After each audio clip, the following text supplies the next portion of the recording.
Hi hello friends, ನಮಸ್ಕಾರ. ನಾನು ಇವತ್ತು ನಿಮಗೊಂದು ಸಂಡೇ ಸ್ಪೆಷಲ್ಲಾಗಿ ಚಿಕನ್ ಬಿರಿಯಾನಿಯನ್ನು ಹೇಗೆ ಮಾಡೋದಂತ ತೋರಿಸ್ಕೊಡ್ತಾ ಇದ್ದೀನಿ. ಹಾಗೂ ನೀವು ರೆಸ್ಟೋರೆಂಟಲ್ಲೋ ಅಥವಾ ಬೇರೆ ಬೇರೆ ಹೋಟೆಲ್ಗಳಲ್ಲೋ ನೀವೇನಾದರೂ ಈ ಥರದ ಚಿಕನ್ ಬಿರಿಯಾನಿ ತಿಂದಿರ್ತೀರ. ಆದರೆ ಮನೇಲಿ ಒಂದು ಸಲ ಟ್ರೈ ಮಾಡಿ, ಖಂಡಿತವಾಗ್ಲೂ ತುಂಬ ಚೆನ್ನಾಗಿ ಬರುತ್ತೆ. ಹಾಗೂ ತುಂಬ ಈಸಿಯಾಗಿ ಆ್ಯಂಡ್ ಕ್ವಿಕ್ಕಾಗಿ ಮಾಡುವಂಥ ಬಿರಿಯಾನಿ ರೆಸಿಪಿ ನೋಡಿ. ಇಲ್ಲಿ ನಾನು 1 kg ಆಗೋಷ್ಟು ಚಿಕನನ್ನು ತೊಗೊಂಡಿದ್ದೀನಿ. ಕ್ಲೀನಾಗಿ ವಾಶ್ ಮಾಡಿಟ್ಕೊಂಡಿರೋ ಚಿಕನ್ನು.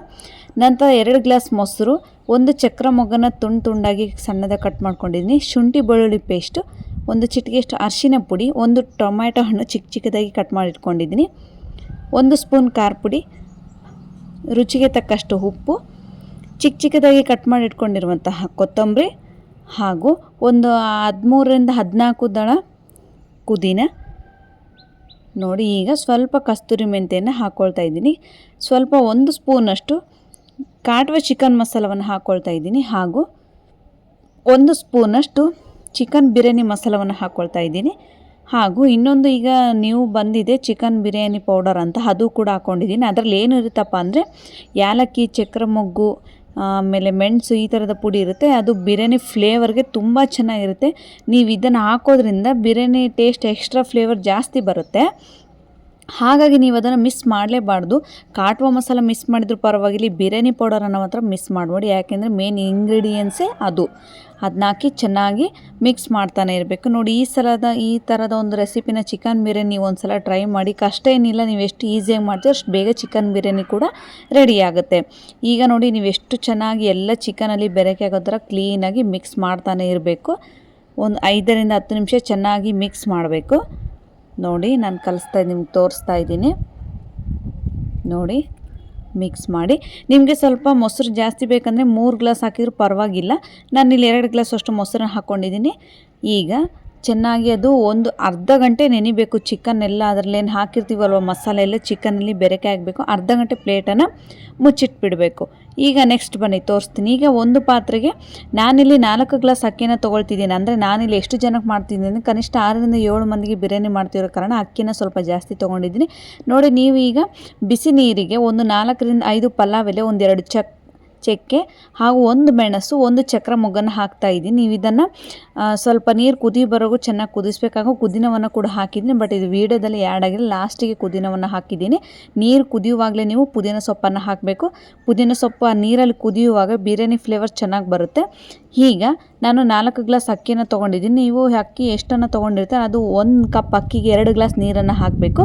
ನಾನಿಲ್ಲಿ 4 ಗ್ಲಾಸ್ ಅಕ್ಕಿನ ತೊಗೊಂಡಿದ್ದೀನಿ. ಹಾಗಾಗಿ 8 ಕಪ್ ನೀರನ್ನು ಹಾಕಿದ್ದೀನಿ. ಬುಲೆಟ್ ರೈಸ್ ತೊಗೊಂಡಿದ್ದೀನಿ. ನೀವು ಬೇಕಾದ್ರೆ ಬಾಸುಮತಿ ರೈಸ್ ಆದರೂ ತೊಗೊಳ್ಬೋದು, ಪರವಾಗಿಲ್ಲ. ನೋಡಿ, ಈಗ ನಾನು ಅದರಲ್ಲಿ ಅಕ್ಕಿಯನ್ನು ಹಾಕಿ ಚೆನ್ನಾಗಿ ಈಗ ಮಿಕ್ಸ್ ಮಾಡ್ತಾಯಿದ್ದೀನಿ. ನೀವೇ ನೋಡ್ತಿರ್ಬೋದು. ಪುದೀನ ಸೊಪ್ಪನ್ನು ನಾನು ಅದು ವೀಡಿಯೋ ಆ್ಯಡ್ ಆಗಿಲ್ಲ, ಬಟ್ ಪುದೀನ ಸೊಪ್ಪು ಕೂಡ ಹಾಕಬೇಕು. ಮೇನ್ ಇಂಗ್ರೀಡಿಯೆಂಟ್ಸು ಪುದೀನ ಸೊಪ್ಪು ಅನ್ನದಲ್ಲಿ ಚೆನ್ನಾಗಿ ಕುದ್ಕೋಬೇಕು. ನೋಡಿ, ಈಗ ಸ್ವಲ್ಪ ಗ್ಯಾಸನ್ನು ಈಗ ಐ ಫ್ಲೇಮಲ್ಲಿ ಇಟ್ಬಿಡಿ. ನೀವೇ ನೋಡ್ತಿರ್ಬೋದು. ಇವೇನು ಇಂಗ್ರೀಡಿಯೆಂಟ್ಸ್ ನಾನು ಹಾಕಿದ್ದೀನಲ್ವ, ಪಲಾವ್ ಎಲೆ, ಚಕ್ರ ಮೊಗ್ಗು, ಚಕ್ಕೆ, ಲವಂಗ, ಮೆಣಸು, ಇವುಗಳನ್ನು ಮಾತ್ರ ಮಿಸ್ ಮಾಡಬೇಡಿ. ಈಗ ಅನ್ನ ಕುದಿಯುವಾಗ ನೆಕ್ಸ್ಟ್ ಒಂದು ಪಾತ್ರೆಗೆ ಎಣ್ಣೆಯನ್ನು ಹಾಕ್ಕೋಬೇಕು. ಎಣ್ಣೆಯನ್ನು ಹಾಕ್ಕೊಂಡು ಒಂದು 8ರಿಂದ ನಿಮಗೆ ನಾನು ಬಿರಿಯಾನಿ ಸ್ವಲ್ಪ ಜಾಸ್ತಿ ಮಾಡ್ತಿದ್ದೀನಲ್ವ, ಹಾಗಾಗಿ ಸ್ವಲ್ಪ ಈರುಳ್ಳಿಯನ್ನು ಜಾಸ್ತಿ ತೊಗೊಂಡಿದ್ದೀನಿ.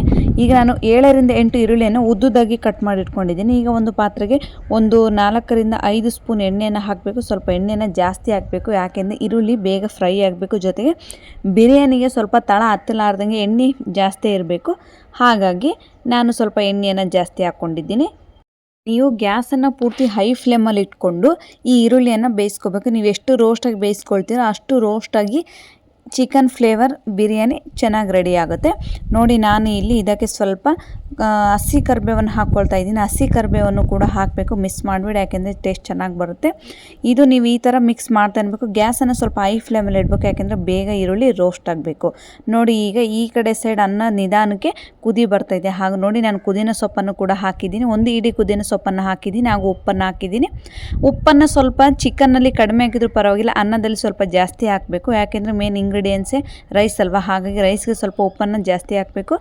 ಈಗ ನೋಡಿ, ಈ ಕಡೆ ನಾನು ಒಲೆ ಮೇಲೆ ಇಟ್ಟಿದ್ದೀನಲ್ವ, ಅದು ಈರುಳ್ಳಿ ರೋಸ್ಟ್ ಆಗ್ತಾಯಿದೆ. ಈ ಥರ ಫ್ರೈ ಮಾಡ್ಕೊತಾನೆ ಇರಬೇಕು. ಗ್ಯಾಸನ್ನು ಹೈ ಫ್ಲೇಮಲ್ಲಿ ಪ್ಲೇಟ್ ಏನು ಮುಚ್ಚಲಿಕ್ಕೆ ಹೋಗಬೇಡಿ. ಈ ಥರ ಮಿಕ್ಸ್ ಮಾಡ್ತಾನೆ ಇದ್ದರೆ ಬೇಗ ರೋಸ್ಟ್ ಆಗುತ್ತೆ. ನೋಡಿ ಅದಕ್ಕೆ ನಾನು ಎಣ್ಣೆನ ಸ್ವಲ್ಪ ಜಾಸ್ತಿ ಹಾಕ್ಕೋಬೇಕಂತ ಇದೇ ಕಾರಣಕ್ಕೆ ಹೇಳಿದೆ. ಎಣ್ಣೆನ ಜಾಸ್ತಿ ಹಾಕ್ಕೊಂಡ್ರೆ ಬೇಗ ರೋಸ್ಟ್ ಆಗುತ್ತೆ.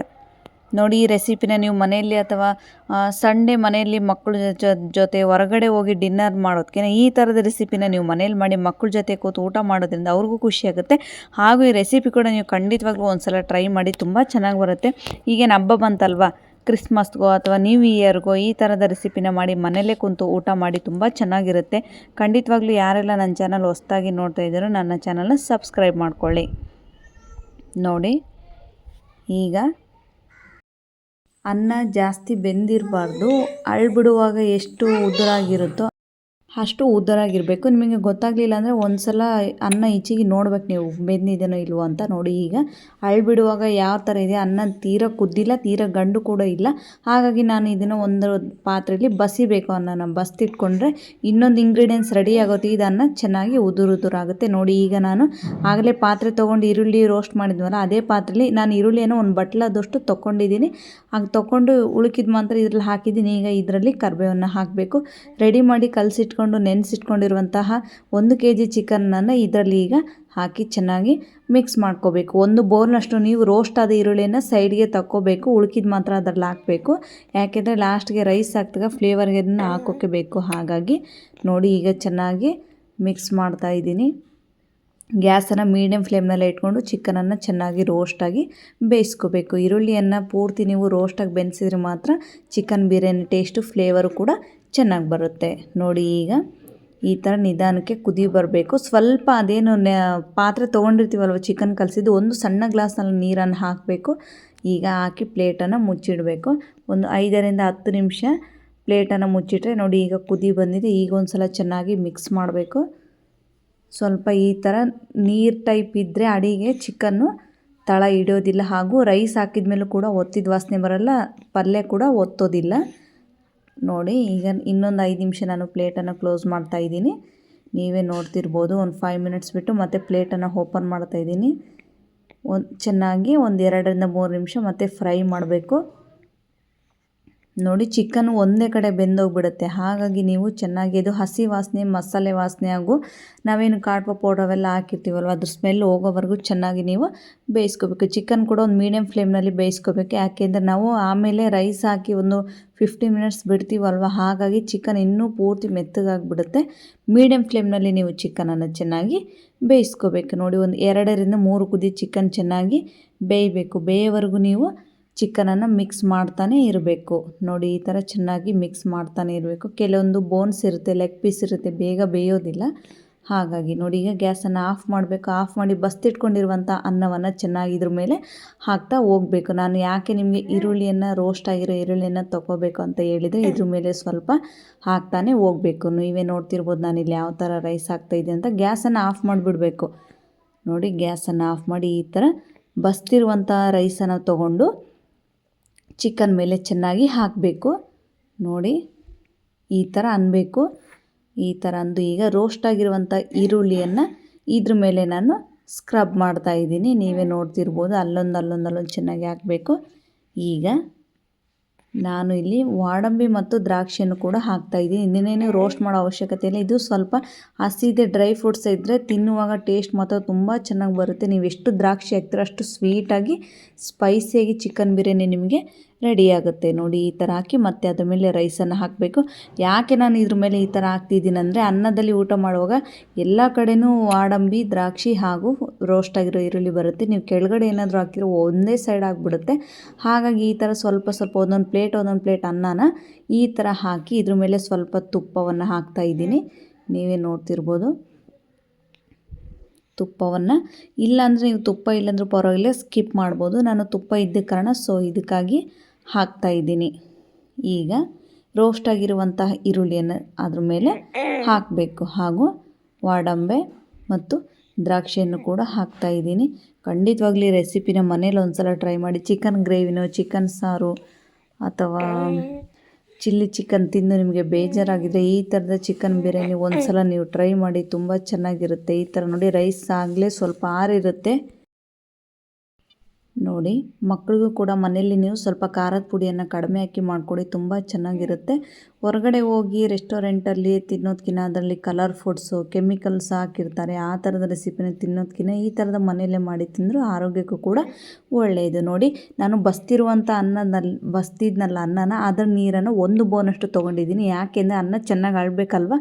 1 ಬೌಲಷ್ಟು ನೀರನ್ನು ಚೆನ್ನಾಗಿ ಸುತ್ತ ಹಾಕಿ ಈಗ 1 ಸ್ಪೂನ್ ತುಪ್ಪವನ್ನು ಹಾಕ್ತಾಯಿದ್ದೀನಿ. ಇದಕ್ಕೆ ನೋಡಿ, ನೀವು ಒಂದು ಬನೀನೋ ಅಥವಾ ಇಲ್ಲ ಕರ್ಚೀಪೋ ಅಥವಾ ಒಂದು ಚೆನ್ನಾಗಿರೋ ಬಟ್ಟೆಯನ್ನು ತೊಗೊಂಡು ಅದ್ರ ಮೇಲೆ ಫಸ್ಟು ನೀವು ಹಾಕಬೇಕು. ಆಮೇಲೆ ಅದ್ರ ಮೇಲೆ ಪ್ಲೇಟನ್ನು ಮುಚ್ಚಿ ಗ್ಯಾಸನ್ನು ಪೂರ್ತಿ ಲೋ ಫ್ಲೇಮಲ್ಲಿಟ್ಟು ಅದ್ರ ಮೇಲೆ ಭಾರ ಇರುವಂತಹ ವಸ್ತುವನ್ನು ಏನಾದರೂ ನೀವು ಇಡಬೇಕು. ನಾನಿಲ್ಲಿ ಒಂದು ಪಾತ್ರೆಗೆ ನೀರನ್ನು ಹಾಕಿ ಇಟ್ಟಿದ್ದೀನಿ. ಯಾಕೆ ಅಂದರೆ ಅನ್ನ ಬೇಗ ಅರಳುತ್ತೆ ಹಾಗೂ ಒತ್ತೋದಿಲ್ಲ. ಇದು ಬಿರಿಯಾನಿ ಮಾಡುವ ಒಂದು ಪ್ರಕ್ರಿಯೆ ಅಂತನಾದರೂ ಹೇಳ್ಬೋದು. ನೋಡಿ, ಈ ಥರ ನಾನು ಮಾಡಿಟ್ಟಿದ್ದೀನಿ.